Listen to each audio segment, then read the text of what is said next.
Boa tarde, pessoal. Aqui é o Vinícius Santiago, o Vini Mirago.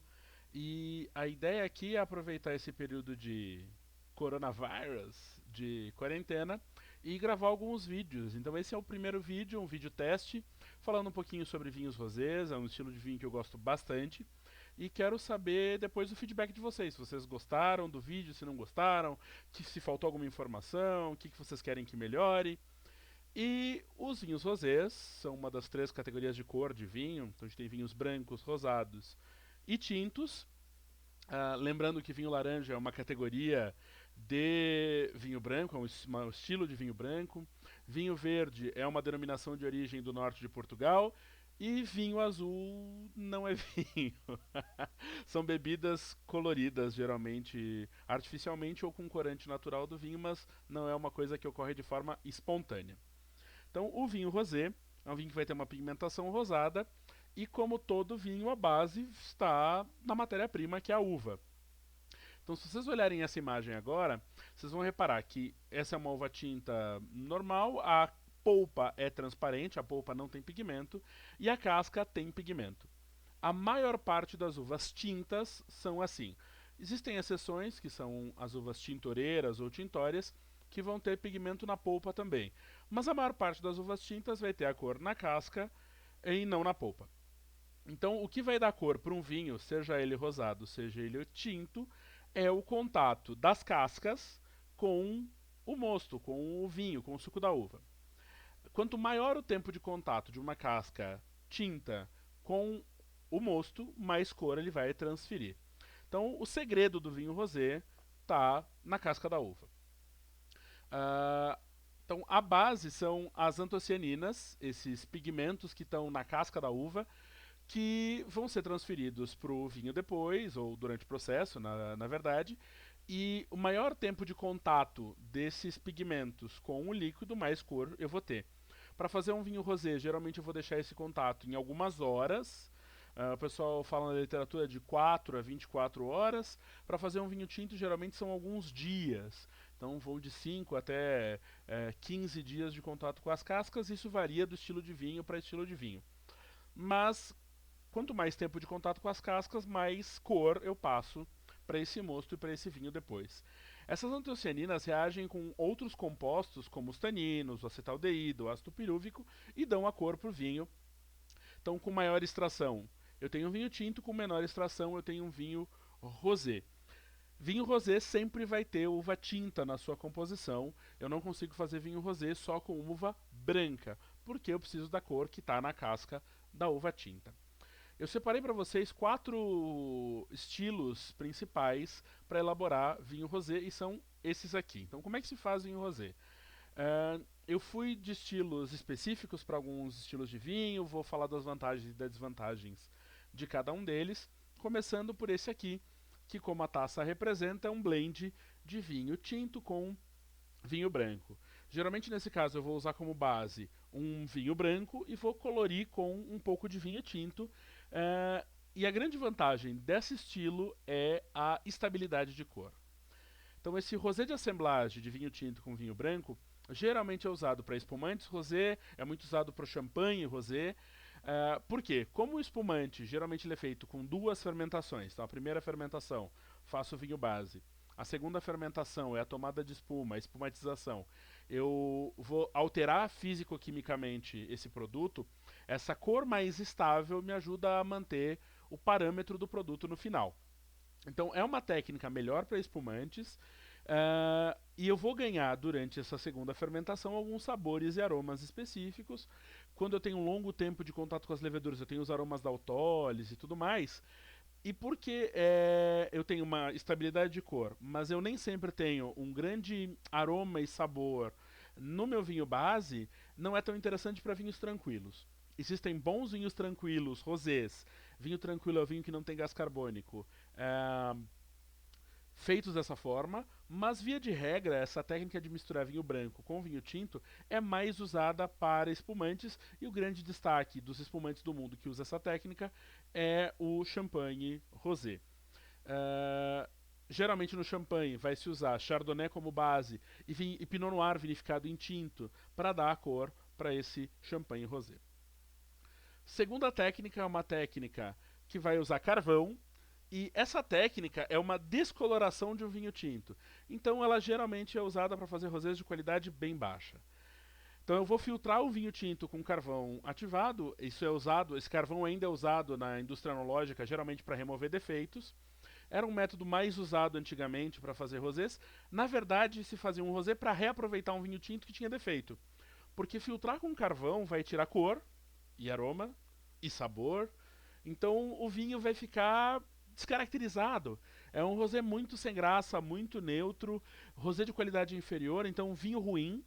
Não se faz, não se usa mais essa técnica corriqueiramente no mundo do vinho, mas fica aí para vocês saberem que pode se elaborar vinho rosado assim, mas praticamente não se faz mais. Terceira técnica é o que a gente chama de rosé de sangria ou saignée. Eu literalmente vou fazer uma sangria num tanque onde eu vou fazer um vinho tinto.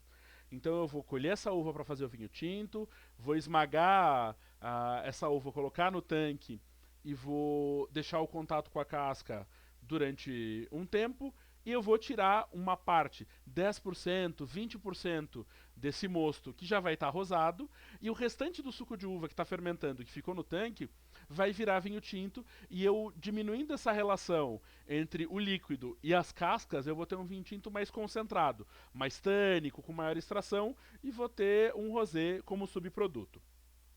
Então, eu vou sangrar um tanque de vinho tinto, vou aumentar a concentração do tinto que ficou no tanque, mas esse método, pela uva não ter sido colhida originalmente para fazer um vinho tinto, tende a gerar rosés muito intensos, muito alcoólicos, mais carregados, a acidez tende a não estar tão equilibrada. Então, é uma técnica que pode originar rosés de alta qualidade. Então, a gente tem várias vinícolas no Brasil que usam essa técnica, muitas vinícolas na Argentina que usam e fazem Malbecs rosés assim, mas eu posso ter rosés com uma qualidade não tão grande se eu errar o timing de fazer essa sangria no meu tanque e se a uva não tem tanta acidez assim, o meu mosto não vai dar um rosé tão fresco, tão refrescante. E a quarta técnica é o que a gente chama de rosé de prensa. Existe uma técnica que tem a ver com a sangria e a prensa, que é o rosé de maceração curta. Eu vou colher a uva para fazer vinho rosé, vou botar no tanque, vou deixar macerar a frio um período curto de tempo e vou prensar. Mas eu posso fazer isso direto na prensa. Então eu vou pegar essa uva tinta, vou colocar direto na prensa, vou deixar um pouquinho na prensa e vou fazer uma prensagem logo em seguida, e eu vou ter um rosé de coloração muito delicada. Então essa é a técnica utilizada para fazer os rosés da Provence, por exemplo, do sul da França. Vai dar um rosé com maior frescor, com mais nitidez aromática, são os rosés mais destacados, de melhor qualidade no mundo, e o ponto principal aqui não é nem tanto a técnica, porque eu consigo fazer rosé de grande qualidade com uma maceração curta ou de sangria. Mas é que a uva, nesse caso aqui, ela foi colhida e foi cultivada, e todo o processo foi pensado para elaborar um vinho rosé e não um vinho tinto. Então não é um subproduto de um outro processo. Então os grandes rosés do mundo, ou os mais famosos, são elaborados através de prensagem direta. Então, esses são os quatro métodos principais para fazer vinho rosé. O destaque está na prensagem direta ou na maceração curta com pressagem logo na sequência, mas parte da base que eu vou plantar a uva, vou colher, vou pensar em todo o processo para fazer vinho rosado e não vinho tinto. O rosé, depois do momento que eu extraí, separei das cascas, eu vou vinificar como se fosse um vinho branco. Então, temperatura controlada, temperatura baixa, geralmente 12, 16 graus, para preservar os aromas, preservar o frescor. Eu quero rosés geralmente com aromas mais frutados, mais delicados. A maior parte dos rosés não faz a conversão malolática, então eu vou manter a acidez mais alta e não vou ter aquelas notas de manteiga, aquelas notas láticas que eu vou ter em alguns vinhos brancos, por exemplo. Também, a maior parte dos rosés não passa por barrica de carvalho, porque a madeira nova iria tirar o aroma e o sabor mais frutado, mais fresco dos vinhos rosés. Existem alguns rosés que passam por barrica de carvalho, mas os que passam geralmente vão passar por barrica que já tem algum uso para não impactar tanto sensorialmente com aqueles aromas e sabores da madeira. Uma terceira técnica que é mais frequentemente usada para rosés na vinificação é o contato com as leveduras, contato com as borras, o que o pessoal chama de surli. Esse contato com as borras vai ajudar a manter o frescor e vai dar um pouco mais de corpo e de textura, mas eu posso perder um pouco dos aromas florais e frutados mais delicados desse rosé. A maior parte dos rosés é vinificada para sair logo da vinícola, então terminei o processo de fermentação. Vou fazer filtragem, estabilização, vou querer um vinho límpido, brilhante, bastante fresco, frutado e vou envasar para colocar logo no mercado, porque a maior parte dos rosés não é elaborado para ter uma longevidade muito grande. E aqui a gente tem um quadro que mostra as nuances que um vinho rosé pode ter. E o rosé, distintamente do branco e do tinto, porque o tinto ele perde cor conforme ele envelhece e o branco ganha cor conforme ele envelhece, não dá para pegar uma taça de rosé e dizer se ele é mais jovem ou se ele é mais velho só pela tonalidade. Por quê? Porque a tonalidade do rosé depende das castas usadas na elaboração e do método que eu uso para elaborar o rosé. Então eu tenho rosés mais escuros, quase tintos, que a gente vai chamar de clarete, um rosé beirando um vinho tinto, e a gente tem rosés super pálidos, super delicados, que são quase um vinho branco. Então a gente tem todas essas tonalidades de rosés. Esse aqui é um quadro do Centro do Rosé dos Vinhos da Provence, que mostra bem essas tonalidades variadas. Alguns métodos, como o WST, vão falar, quando falam em cor de vinho rosé, que é o rosé alaranjado, o rosé rosa e o rosa alaranjado, que ajudam a determinar ou a caracterizar um pouco melhor o rosé. Antigamente se falava em rosé cereja, casca de cebola e mais uma miríade de tonalidades, e aí vocês podem usar a tonalidade que vocês quiserem para descrever o rosé. Eu prefiro usar esse método do rosa, rosa alaranjado e alaranjado, que para mim funciona melhor. As características sensoriais de aromas e sabores do rosé vão variar muito de acordo com a casta e com o método de elaboração, mas geralmente os rosés vão apresentar aromas que estão dentro desse grupo aqui. Então a gente vai ter frutas vermelhas, então morango, framboesa, groselha, cereja. Geralmente essas frutas vão estar mais frescas. A gente pode ter uma fruta um pouco mais madura em alguns rosés, como os rosés de Garnacha de Navarra, por exemplo, na Espanha, que a gente vai ter uma fruta vermelha um pouco mais madura. E alguns rosés podem ter até uma frutinha negra, como uma amora, um mirtilo. É normal ter frutas de caroço, como pêssego, nectarina, damasco, um toque cítrico que vai lembrar toranja, laranja, quinquã, notas florais como rosas, isso é bem comum em alguns rosés. Nos rosés da Provence é muito normal ter nota de melancia, melão. Tem um rosé nos Estados Unidos, que é o White Zinfandel, que é um rosé feito à base de Zinfandel, que o pessoal costuma descrever com nota de algodão doce. Então ele é um rosé meio doce, que vai ter essa nota de bala, de doce. E rosés feitos com castas, como a Cabernet Sauvignon, Cabernet Franc, como a Carmener, tendem a ter uma notinha de pirazina, que vai ser o pimentão verde, o aspargo, a grama cortada. Então eu posso ter uma notinha vegetal em alguns rosés, dependendo da casta que eu usar para elaborar esse vinho. Os rosés são extremamente gastronômicos, então algumas sugestões de harmonização para vinho rosé. Começando, por exemplo, com um salmão com cuscuz marroquino. O salmão é o salmão grelhado aqui, com algumas ervas, alguns temperos. Salmão é um peixe que costuma ter alguma gordura. A acidez da maior parte dos rosés ajuda a limpar o paladar dessa gordura. E esses sabores de vegetais, legumes, do cuscuz marroquino vão harmonizar bem com os sabores mais frutados, delicados do rosé. Outra harmonização clássica e regional é a ratatouille. A ratatouille vai intercalar esses vegetais diversos, e ratatouille costuma ter um molho que é a piperade, que é um molho mais apimentado, picantezinho. Nesse caso, o frescor do rosé e o teor alcoólico, geralmente moderado do rosé, ajuda a não ressaltar o ardor da pimenta. Então é um prato que harmoniza muito bem com o rosé, que é um prato do sul da França, e a principal região para rosés no mundo é a Provence, no sul da França. A gente vai ter também uma massa ao pomodoro. Uma massa ao pomodoro, com um manjericão, um queijinho ralado. Esse prato mais simples, fresco, leve, harmoniza bastante bem com o rosé. Claro, se eu fizer uma massa bolonhesa com sabor mais intenso, eu posso ultrapassar o meu rosé, posso patrolar o meu vinho rosé, mas uma massinha ao pomodoro delicada funciona bastante bem. A gente vai ter a tortilha espanhola de batatas e ovos geralmente são difíceis de harmonizar com vinho. Nesse caso, uma tortilha de batatas com vinho rosé, aquele rosé de Navarra, por exemplo, é uma excelente harmonização, assim como um omelete. Omelete vai funcionar super bem com o vinho rosé, mesmo se tiver um presunto, um queijo recheando. E por último, as nossas tostadas, brusquetas, principalmente se levarem vegetais frescos. Então, se eu tiver uma berinjela ou ligeiramente refogada, uma abobrinha, um tomate, esses pratos mais frescos costumam harmonizar bastante bem com vinhos rosados de maneira geral. A gente não está entrando em especificidades. Serviço de conservação de vinho rosé.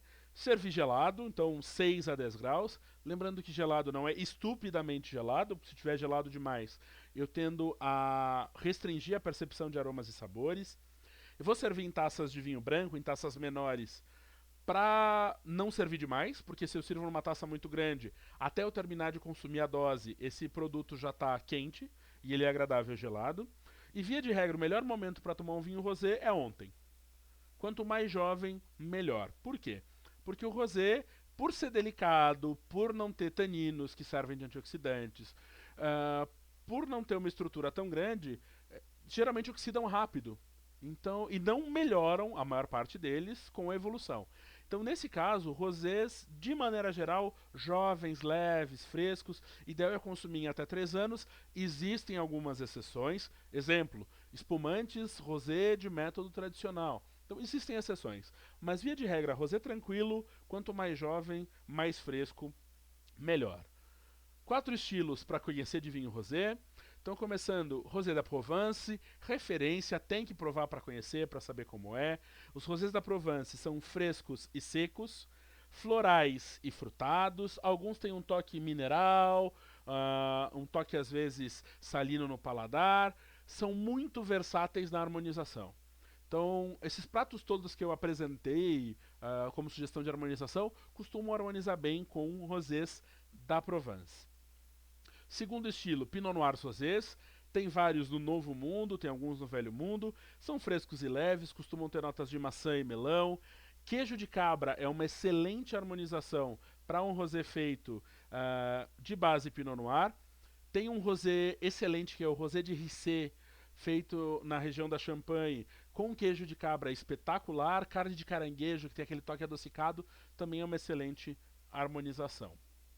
O White Zinfandel, muita gente torce o nariz pro White Zinfandel, até porque ele tá off-dry, mas geralmente ele é meio doce, porque a fermentação dele é interrompida, então ele é um vinho pouco alcoólico, adocicado, tem muita fruta, a acidez não vai ser muito alta, mas ele harmoniza muito bem com pratos agridoces. Então, para quem gosta de comida asiática, para quem gosta de um prato ligeiramente agridoce, e é um vinho de jovem. Sabe aquela pessoa que tem medo de tomar vinho, achar muito seco, muito amargo, muito forte? White Zinfandel é uma ótima opção. E existem alguns White Zinfandel que têm acidez equilibrada, que são muito agradáveis, são frescos. Então, vale a pena provar o White Zinfandel para conhecer, e ele tem o seu lugar também, tem o seu papel no mundo dos vinhos. E Tavel. Tavel é um rosé feito no sul da França, feito no sul do Rhône. Ele é um rosé encorpado, mais alcoólico. A acidez tende a ser moderada para baixa, tem uma fruta mais madura, e esse é um rosé que já acompanha carnes grelhadas. Então, esse é um rosé mais para pratos um pouco mais pesados, mais estruturados, harmonizam bem com um Tavel. Lembrando, todos os rosés aqui têm acidez equilibrada, só que o Tavel vai ter um corpo maior, uma estrutura maior. Reparem que a cor dele é um pouco mais intensa de maneira geral. Muita gente consome o Tavel na França como vinho de final de ano, o vinho para acompanhar a ceia de Natal. E eu vou sugerir também 4 rosés brasileiros. O primeiro deles é uma Rigaby, da Routier da Ricarrer, da campanha gaúcha. Vai ter uma cor acobreada, vai ter notas de pêssego e pitanga, é um vinho bem fresco e seco. Vou recomendar o rosé da Viládio Bassetti, que é de São Joaquim, de Santa Catarina. Vai ter nota de pêssego, mamão, muita fruta cítrica, a acidez bem alta, que é característica dessa região. harmoniza muito bem com crustáceo, mexilhão. Para quem tá ali por Santa Catarina, quer comer uma ostra, esse rosé é uma ótima alternativa. Aquarela da Casa Perini, que é um moscatel rosé. Então, muito frutado, sobremesa à base de fruta vermelha, uma pavlova com frutas vermelhas, por exemplo, é uma excelente harmonização. E a gente vai ter um espumante brasileiro bem sério, que é o Terroir Rosé da Cavigaice, complexo, elegante, feito em pinto bandeira, com bastante tempo de contato com a levedura, bastante autólise. Tem aromas de fruta em caldo, uma nota de cogumelo, uma nota terrosa. Então ele vai harmonizar muito bem com cogumelos. Então faz um cogumelo recheado, uma tostada de cogumelos, uma massa ao fungo, vai harmonizar muito bem com o Cavigaice Terroir Rosé. Espero que vocês tenham gostado desse vídeo. Foi rapidinho, VaptVupt falando sobre alguns rosés, alguns estilos. Deem o feedback de vocês. Se vocês gostaram, se inscrevam aqui no canal, curtam o vídeo, compartilhem. Vamos fazer o melhor desse período de quarentena. Lembrando, lavem as mãos e não façam nada que eu não faria. Abraço para vocês e até mais.